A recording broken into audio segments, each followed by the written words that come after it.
안녕하세요, 구독자 여러분. 이번 한 주도 힘차게 보내시고요. 오늘 방송 바로 들어가겠습니다.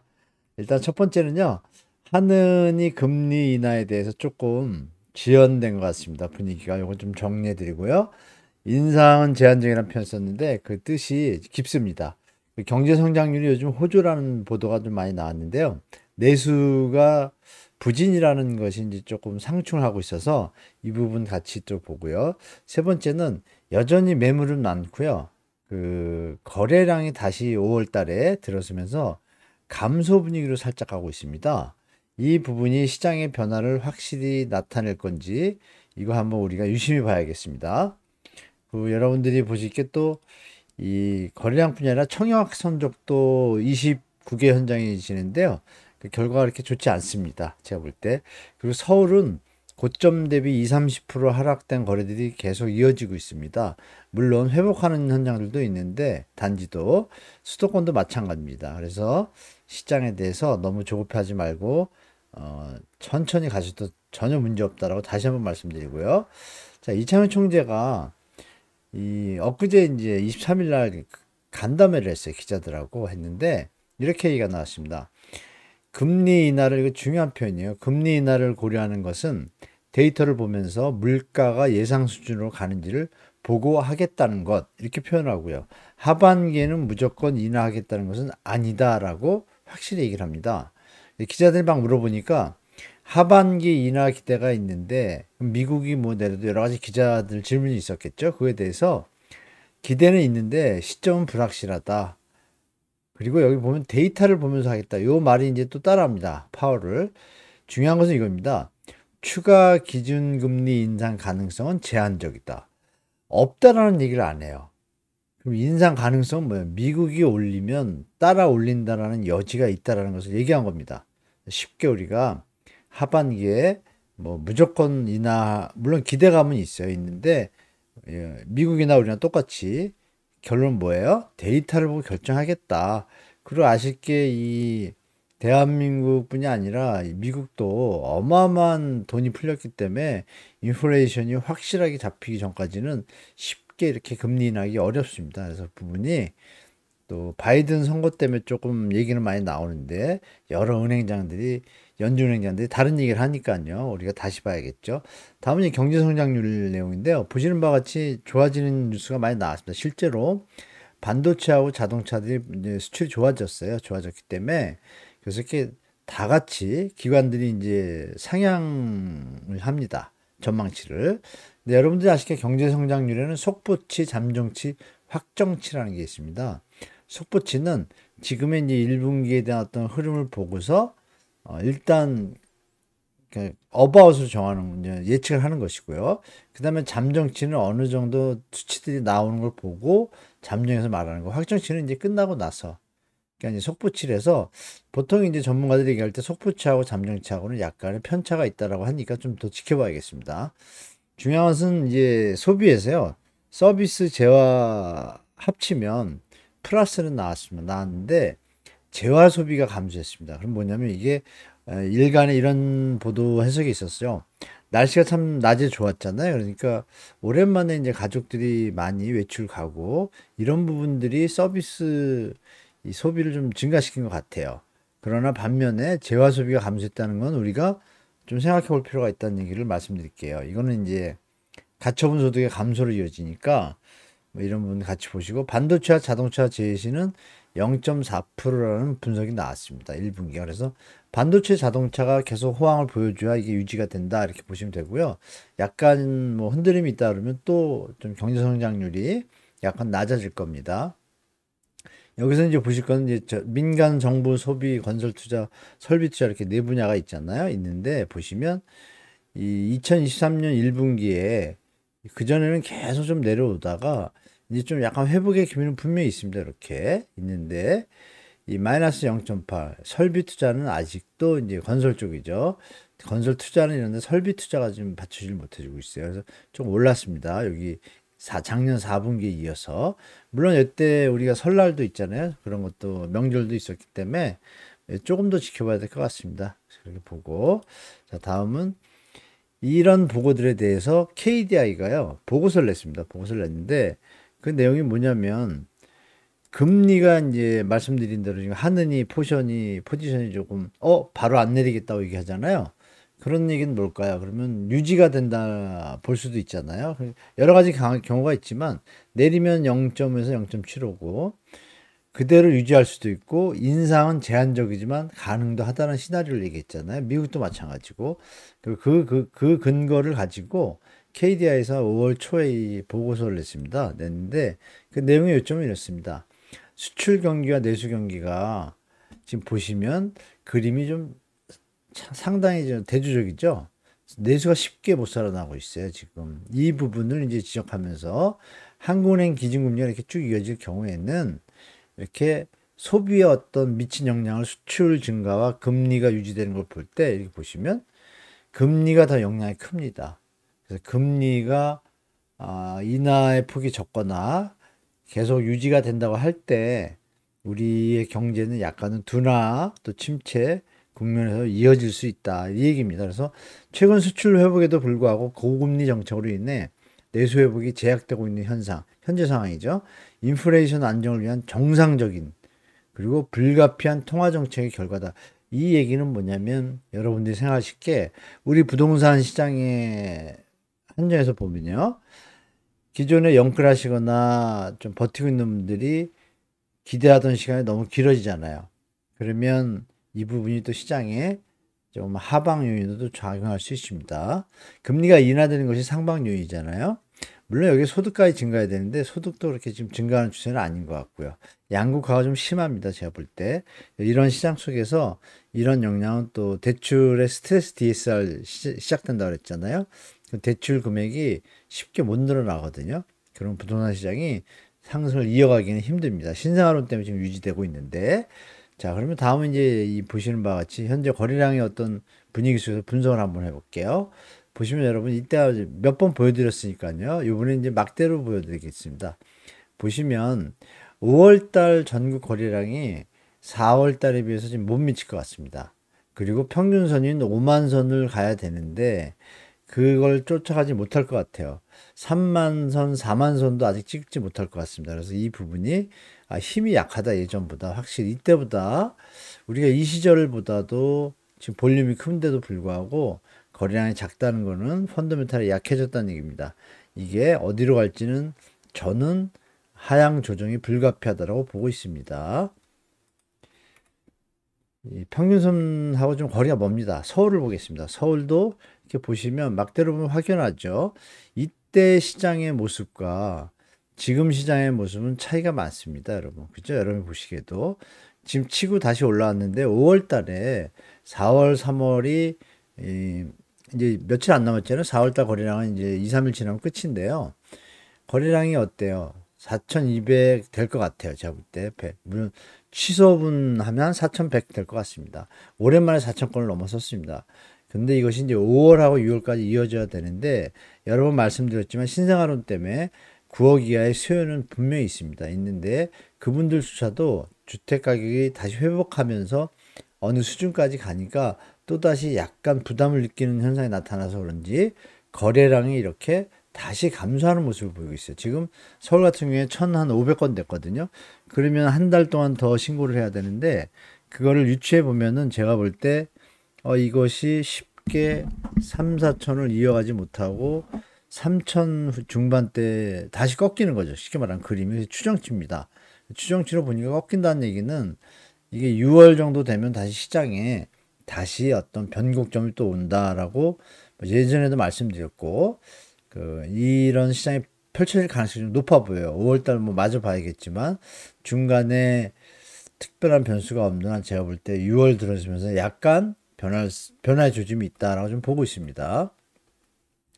자, 서울 아파트 매물 추이는 여전히 8만 5천 건대에서 유지가 되고 있습니다. 그리고 전세 물량은 조금씩 줄고 있고, 여기서 중요한 것은 다른 지역도 마찬가지지만 입주 물량이 많은 지역은 진짜 조심하셔야 됩니다. 특히 서울 같은 경우에 6월, 9월, 11월, 12월에 걸쳐서 15,000세대가 강동구에 들어오고요. 다른 지역도 꽤 들어옵니다. 내년에 또 동대문 9만 또 한 8천 가구가 상반기에 들어와요. 이런 부분들이 이제 연속 이어집니다. 서울 전역에. 수도권은 뭐 예년하고 비슷하고요. 자, 그래서 매물을 보면은 여전히 늘어나고 있잖아요. 그리고 강남 4구, 3구 이분들이 집값이 상승기를 타고 올라갈 것 같으면 매물을 왜 내놓을까요? 그죠? 매물이 감소해야 된다는 게 우리가 여러 번 그동안 몇 년 동안 보도에서 많이 봤잖아요. 뭐 부동산 리딩방이라고 할까요? 부동산 리딩방에 가까운 기사 보도를 내는 일부 부동산 관련 기자들이 꽤 있지 않습니까? 그분들이 그렇게 이제 지금 상승 국면을 얘기하는데도 불구하고 이렇게 지금 보시는 것처럼 강남 4구의 매물이 늘어나는 현상을 어떻게 설명할까요? 그죠? 여러분들이 시장 냉정하게 판단하시기를 좀 말씀드리겠습니다. 자, 서울 매매 저번 주에도 말씀드렸지만요. 다시 한번 말씀 올리지만 이 변동폭을 잘 보시면 지금 서울인데요. 매매 전세인데 쭉 가다가 다시 또 내려왔다. 이 짧죠. 기류가 짧은데 이게 뭐였죠? 특례보금자리론. 그 전세는 상승한다고 되는데 이 앞단에서 전세 가격이 많이 내렸습니다. 많이 내린 상태에서 올라가고 있고 특히 지금처럼 매물 가격이 하락한다고 판단되면 역대 부동산 어떤 시대마다 보면 전세 수요가 늘어나게 돼 있죠. 왜? 매매 수요를 안 가니까요. 그리고 지금은 또 이 전세 수요의 개념이 그 월세로 또 비중이 좀 많아지고 있잖아요. 그러니까 이런 부분이 동시에 볼 때 제가 나중에 말씀드리면 월세가 더 많잖아요. 보시면. 그러니까 이 부분은 뭐냐면 어느 임계점인데 이거 소득 분포하고 연결됩니다. 이거 나중에 또 한번 설명드릴게요. 그래서 지금의 월 매매 가격 하락에 대한 기사가 안 나왔잖아요. 몇 달 동안. 그래서 제가 이런 표현을 썼어요. 부동산 리딩방이 되어버린 일부자 빠졌네. 일부 언론사. 물론 정말 호재가 있고 좋은 단지고 적정 가격이면 오를 수 있죠. 근데 지금 오르는 거는 여러분들한테 드릴 말씀은 영끌 때 차익을 본 분들이 재투자하거나 갈아타기 하시는 분들이 꽤 있습니다. 그래서 거래량이 실수자들이 많이 안 따라붙기 때문에 거래량이 평균 수준을 아직도 못 찾아가는 겁니다. 기사는 맨날 상승한다 그러는데 그래서 너무 공포 마케팅에 휘둘리지 않으시길 좀 말씀드리겠습니다. 오르면 얼마나 오를까요? 제가 볼 때 꼭지거든요. 거의 내리는 거는 더 내릴 수 있는 가능성이 있다라고 생각합니다. 제 개인적으로. 자, 그리고 서울의 그 전세가율 비율을 보면 우리가 느낄 수 있는 게 있는데요. 지금 요새 전세가 몇십조 오르니까 여기 보시는 것처럼 이렇게 보시면 꼭지가 조금 올라갔죠. 이렇게 살짝 이 수준이 지금 52.45, 53 정도 됐습니다. 그러면 여기 보시면 시간을 보시면 15년도잖아요. 이때 보시면 최소한 65, 70 넘어가면서 불꽃이 이쪽에서 타다르죠. 내려오면서도 여기 매매가 올라가니까 여기 됐고 그럼 이 기간 속에서 지금 이게 65, 70까지 가야 되지. 근데 그래야 이제 매매 수요로 전환할 수 있는 여지가 되는 거예요. 지금은 갭이 많습니다. 그래서 당분간 전세 가격 상승 기사는 계속 나올 수 있는데요. 이 부분도 7월 1일부터 임대인들 뭐 우리 구독자분들한테 여러분 말씀드렸지만 임차권 등이 계속 늘어나잖아요. 한쪽에서는 역전세가 늘어나고 있고 역월세가 일어나고 있고요.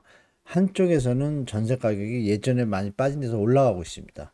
그러니까 10억이었다 5억 됐다가 6억 됐다가 7억으로 다시 올라가는 것 이런 현상입니다. 그래서 두 개를 같이 보시라고 좀 말씀드릴게요. 자, 보시면 이제 서울 대부분 제가 20에서 30% 최고점 대비 하락 거래 이렇게 표현을 썼었잖아요.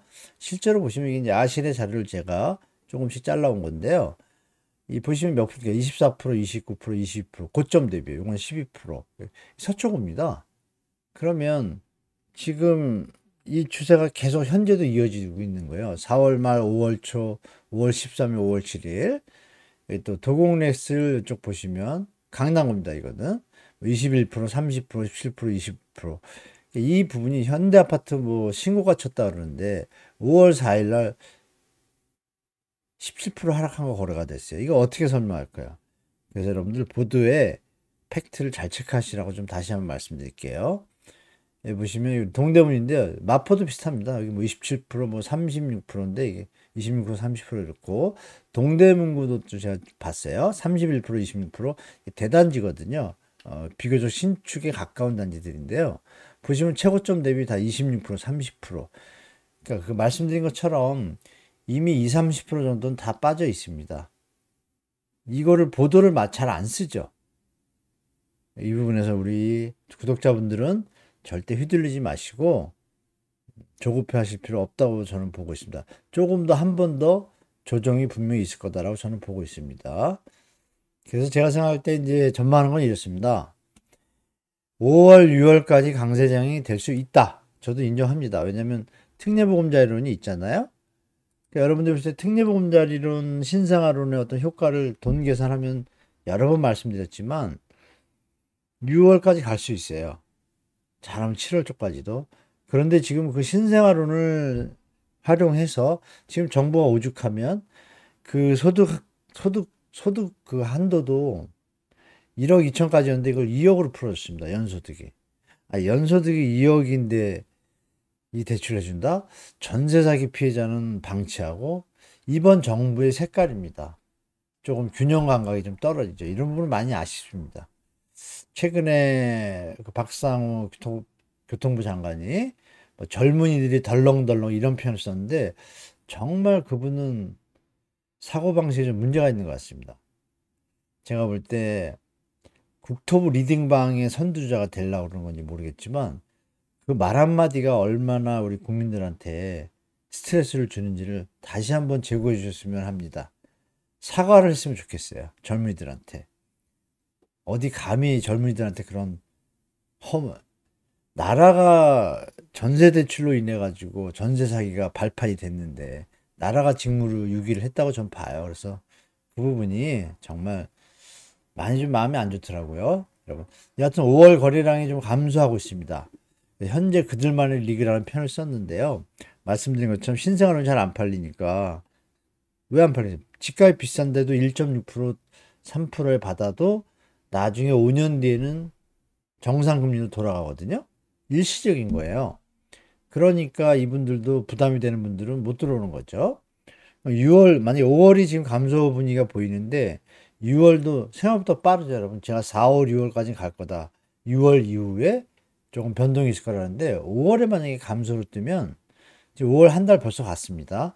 6월 10일 정도 되면 이 시장 상황이 묘하게 바뀔 수도 있습니다. 그러니까 그 우리가 한번 보도록 하고요. 6월도 만약에 또 이어서 힘이 약한다. 그러면 이제 그동안 말씀드렸던 데드캣 바운스에 이제 제대로 된 시작이 또 다시 될 거다. 물론 또 이 정말 이 제정신이 아닌 부동산 활성화 정책을 쓰면 정말 기가 막힌 일이지만 뭐 하는 총재가 말씀하신 것처럼 나라 망하는 지름길로 가는 거죠. 이제 조정이 돼야 이제 국민들이 다 같이 이 경제 시스템상에서 조정이 돼야 살 사람도 생기고 PF 문제도 정리가 될 땐 되고 정상화 현장들은 또 살리고 이게 선순환이 될 텐데 이거 온갖 게 지금 엉켰습니다. 제가 볼 때. 이런 표현 있잖아요. 표현이 불꽃 사랑보다 스며드는 사랑이 진정한 사랑이다 이러잖아요. 스며드는 사랑이 더 무섭잖아요. 근데 지금 보면 여러분 몇 년 동안 주택 가격이 하방 요인으로 가는데 계속 받쳤잖아요. 그 부분이 점점 스며들고 있는 거야. 이제 내성화되고 올라가는 게 좀 이상하다라고 다 느끼겠죠. 그리고 또 조바심에 또 올라간다 그러니까 그동안 젊은 또 신혼부부들 이런 분들이 스트레스를 많이 받았잖아요. 1년 동안 열심히 해서 돈 조금 모았는데 또 올라간다는 뉴스가 자꾸 나오니까 흔들릴 수 있습니다. 근데 냉정하게 한 발만 물러서 생각해 보시면 15년 뒤면 대한민국이 어떻게 될지 아시잖아요. 10년 뒤면 결혼상이 10만 대로 줍니다, 여러분. 자, 그러면 이어서 좀 다른 얘기로 해서 좀 죄송하고 KB 매수 우위 지수예요. 보시면 심리가 어떻습니까? 이제 저가 좀 사라져야겠네요. 심리가 바닥입니다.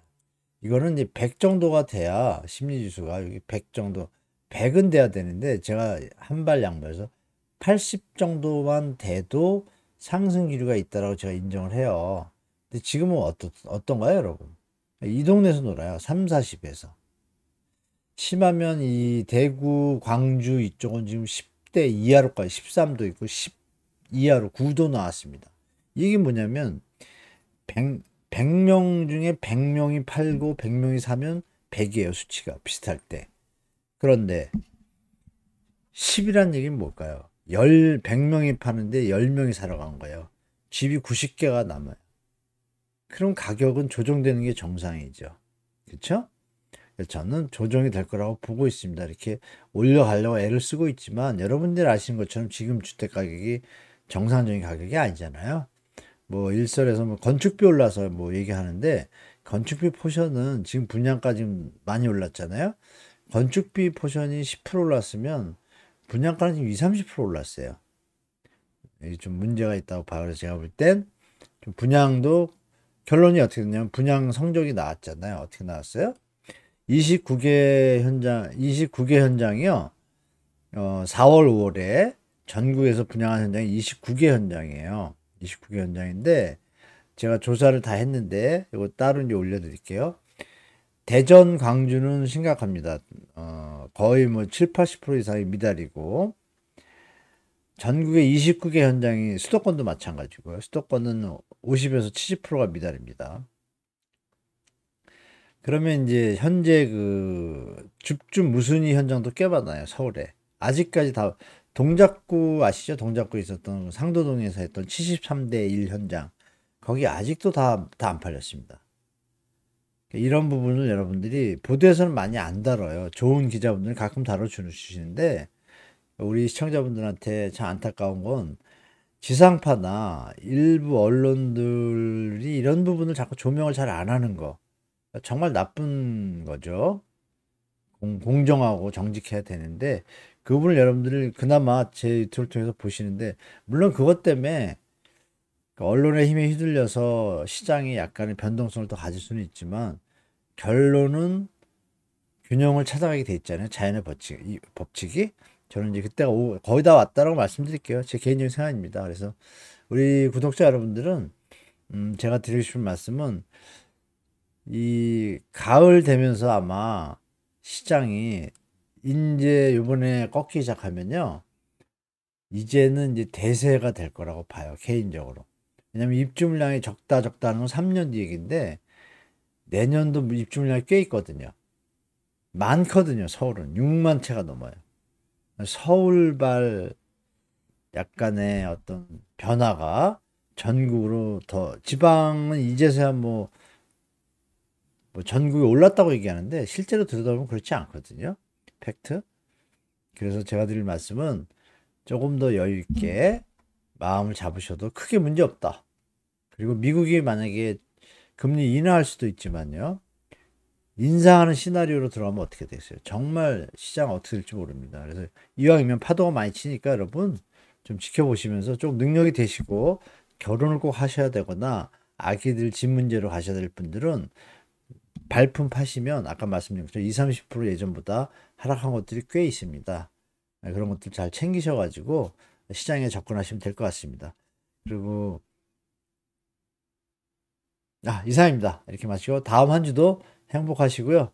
다음 영상 때 찾아뵙도록 하겠습니다. 감사합니다.